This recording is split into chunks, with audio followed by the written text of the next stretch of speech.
আপোনালোক সকলোৱে অৱগত যে 1886 যিটো land and revenue regulation act chapter 10 আধাৰত অসমত থকা জনজাতিসকলৰ সুৰক্ষিত কৰিবৰ কাৰণে অসম চৰকাৰে আৰু তেতিয়াৰ ব্ৰিটিছ গভৰ্ণমেণ্টৰ দিনত সুৰক্ষিত কৰি ৰাখিবৰ কাৰণে অধিকাৰ সুৰক্ষিত কৰিবৰ কাৰণে tribal belt and block create কৰা হৈছিল।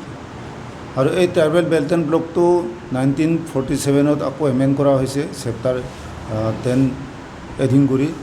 আৰু পৰৱৰ্তী সময়ত Karbi Anglong autonomous council, Dima Hasao autonomous council, Bodoland autonomous কাউন্সিলবিলাকক 6 শিডিউল অন্তৰ্ভুক্ত হোৱাৰ পিছত তাৰ ভূমি অধিকাৰ আৰু তাৰ যিটো বেল্ট ব্লকৰ যিটো অধিকাৰে জনজাতিসকলক সুৰক্ষিত কৰি ৰখাৰ যিটো অধিকাৰ, এই অধিকাৰটো আকৌ এমেণ্ডমেণ্ট কৰি সংযোজিত কৰা হৈছে।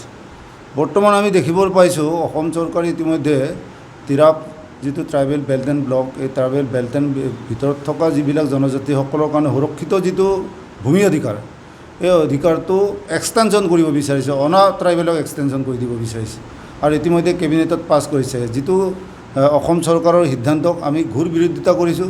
যিহেতু ট্ৰাইবেল বেল্ট এণ্ড ব্লকত অকল ট্ৰাইবেলসকলৰ কাৰণে ভূমি অধিকাৰটো সুৰক্ষিত কৰি ৰখা হয়। আৰু এনে ক্ষেত্ৰত 7টা জনগোষ্ঠীক অধিক আইন সংশোধন কৰি তেওঁলোকক ভূমি অধিকাৰ হস্তান্তৰ কৰা বা ভূমি অধিকাৰ প্ৰটেক্টেড ক্লাছ হিচাপে গণনা কৰি ভূমি অধিকাৰ দিয়াৰ যিটো অসম চৰকাৰৰ সিদ্ধান্ত তৎকালে বাতিল কৰিবলৈ আমি আহ্বান জনাইছোঁ।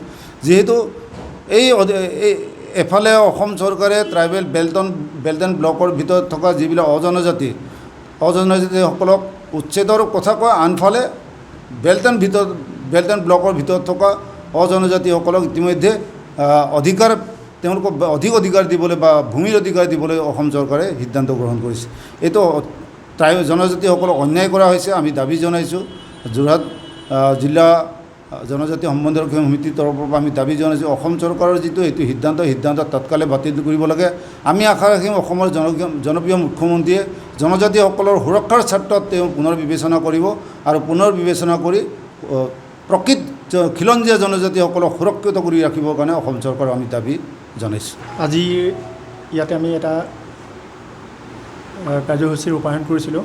অসম চৰকাৰে বৰ্তমান আজিৰ পৰা দুদিনমানৰ আগত যি সদৰকাৰী সিদ্ধান্ত বুলি আমি ঘোষণা কৰিছোঁ, মানে ট্ৰাইবেল বেল্ট এণ্ড ব্লকৰ এৰিয়া, আজিৰ কথা নহয়, এইটো ভাৰত স্বাধীনৰ আগতে এইটো ভাৰতীয় সংবিধানে দিয়া এটা মৌলিক অধিকাৰ জনজাতিসকলৰ।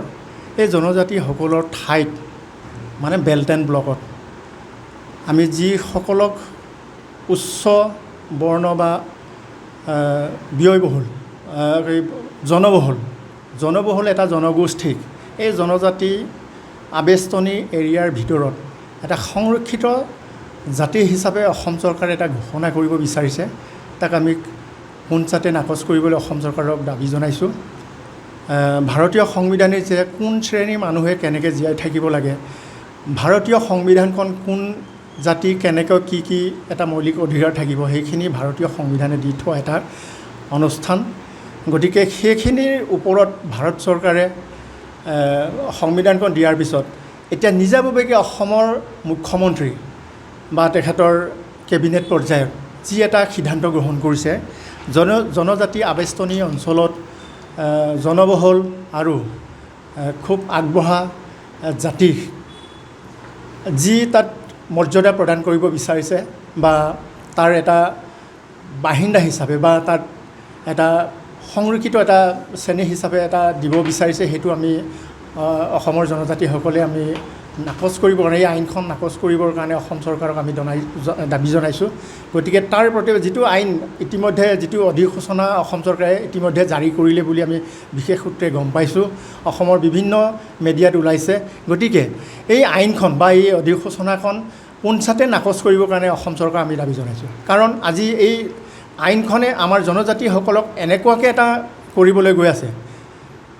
গতিকে তাৰ কাৰণে আমি আজি এই আইনখন বা এই অধিসূচনাখন আমি ইয়াতে ৰাজহুৱাভাৱে যোৰহাট জিলাত আজি বিভিন্ন জিলাত অসমৰ বিভিন্ন জিলাত এইটো দাহ এটা কাৰ্যসূচী গ্ৰহণ কৰা হৈছে এই আইনখনৰ প্ৰতি গতিকে আমিও যোৰহাট জিলাত একত্ৰিতভাৱে জনজাতিসকল আজি ইয়াত গোট খাই এই অধিসূচনাখন আমি দাহ কৰাৰ এটা প্ৰতিক্ৰিয়া আমি প্ৰকাশ কৰিছোঁ গতিকে আপোনালোকৰ এই মিডিয়াৰ যোগেদি অসম চৰকাৰক আমি দাবী জনাব বিচাৰোঁ যে যি হঠকাৰী সিদ্ধান্ত তেখেতসকলে ল'ব বিচাৰি অসম চৰকাৰে এইটো অতি সোনকালে এইটো উঠাই ল'বৰ কাৰণে আমি দাবী জনাইছোঁ